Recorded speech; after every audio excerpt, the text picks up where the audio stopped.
Je donne la parole au représentant. I now give the floor to a representative of Pakistan. Mr. President, I take the floor to exercise a right of reply to the statement made by the Indian representative.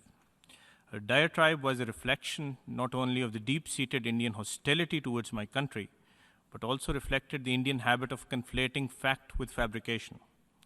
Mr. President, we were treated to another homily against terrorism.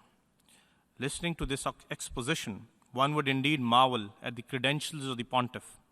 For who would be more qualified to talk of terrorism than those who practice it as an instrument of state policy? The breeding ground of terrorism in our region are the RSS centers of fascism. The claims of religious superiority are perpetrated through state patronage all across India.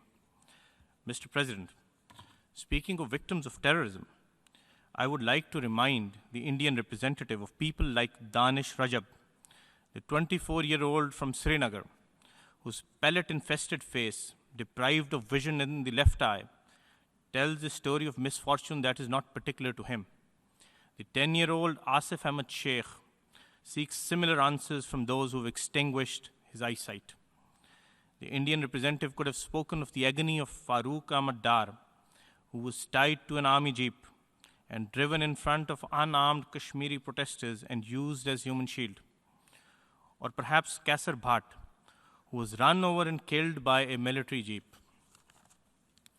For a country where members from India's minority, including Christians and Muslims, are publicly lynched at the hands of Hindu zealots, where perpetrators of Samjhauta terrorist attack receive state patronage, where an unabashed Hindu extremist Yogi Adityanath, who openly advocates religious superiority of the Hindus, serves as the face of the largest Indian state, Uttar Pradesh, where right to citizenship to Bengalis in Assam is being arbitrarily rescinded and who have suddenly been made stateless and have been called termites by a prominent Indian leader, where churches and mosques are torched, is surely not qualified to give sermons to others.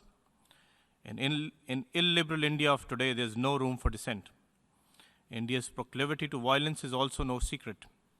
In the last 70 years, India has been engaged in at least over a dozen instances of use of force and continues to face 17 domestic insurgencies.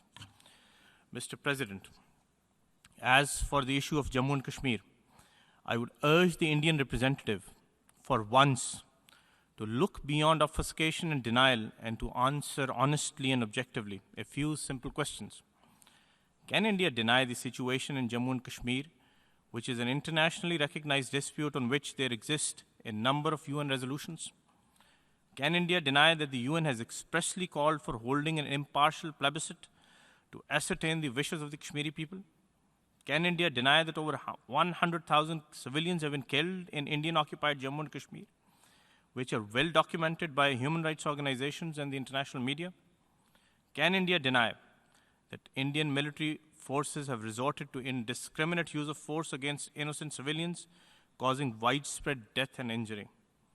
While Indian occupation of Jammu and Kashmir has little pretense to legitimacy, the true face of Indian occupation was exposed, yet again, by the recent report of the UN High Commissioner for Human Rights, which speaks of a litany of systematic violations of fundamental human rights of the Kashmiri people.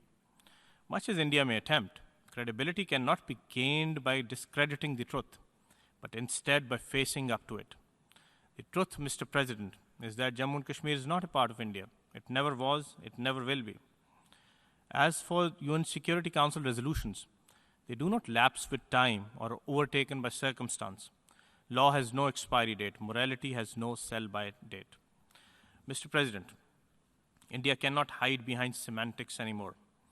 You can regurgitate hollow allegations of cross-border terrorism against Pakistan, but you cannot hide your egregious state terrorism against defenseless people in occupied Kashmir.